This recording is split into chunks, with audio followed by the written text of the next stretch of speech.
Assalamualaikum warahmatullahi wabarakatuh. Sobat tutorial muda, berbukalah dengan yang manis.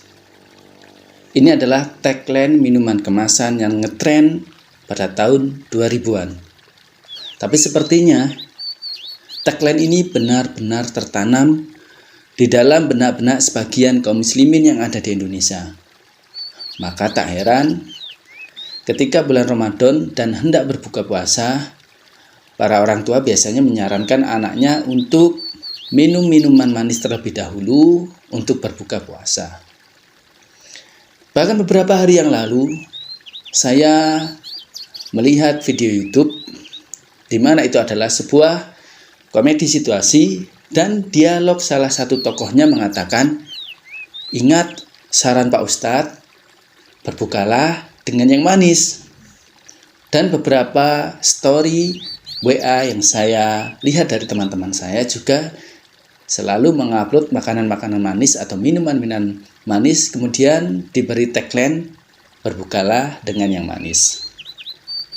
Nah, sekarang pertanyaannya, apakah benar di dalam agama Islam kita dianjurkan atau disunahkan untuk meminum minuman yang manis atau makanan yang manis untuk berbuka puasa?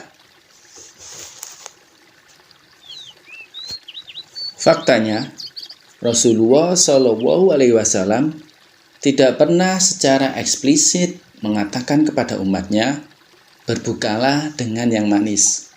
Tidak ada satu ayat pun maupun satu hadis pun yang mengatakan bahwa umat Islam dianjurkan atau disunnahkan makan makanan yang manis terlebih dahulu ketika berbuka puasa.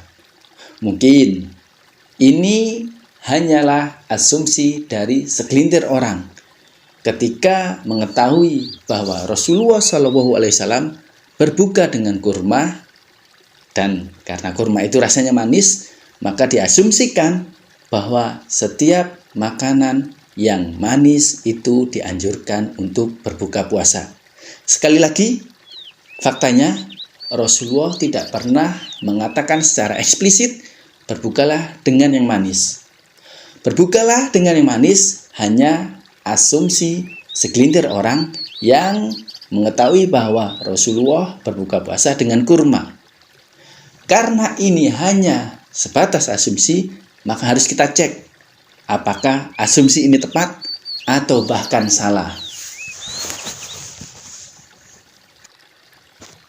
Oleh karena itu, mari kita langsung cek saja hadisnya. Kana Rasulullah SAW yuftiru ala rutobat qabla an yusolliya. Rasulullah SAW biasanya berbuka puasa dengan rutob atau kurma segar sebelum beliau mendirikan sholat. Fa illam takun rutobat fa'ala tamarot. Jika Rasulullah SAW tidak punya rutob atau kurma segar, maka Rasulullah SAW berbuka puasa dengan tamar atau kurma kering. Nah, di akhir hadis ini yang akan menjadi jawaban. Apakah asumsi berbuka dengan yang manis itu benar? Dan lanjutan dari hadisnya adalah, fa illam takun hasahasawatin min ma.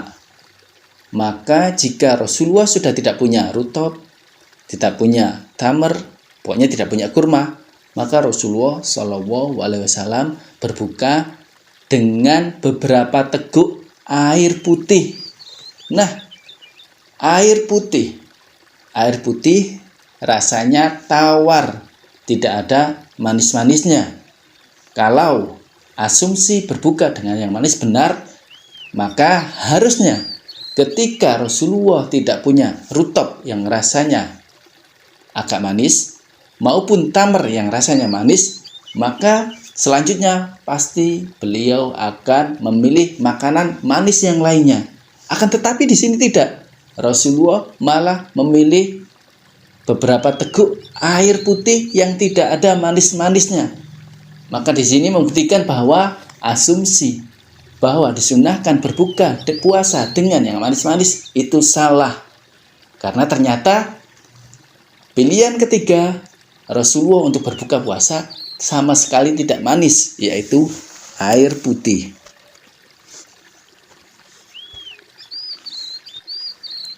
Dan memang seharusnya kita tidak perlu terlalu jauh berspekulasi untuk memahami hadis ini. Cukup kita pahami sesuai apa yang Rasulullah SAW sampaikan secara eksplisit. Oleh karena itu, Profesor Dr. Abdul Razak Al-Badar, salah seorang guru besar di Universitas Arab Saudi sana, ketika menjelaskan hadis ini, beliau mengatakan bahwa hidangan terbaik untuk memulai berbuka puasa itu yang pertama adalah rutob atau kurma segar. Kemudian di urutan kedua, tamr atau kurma kering.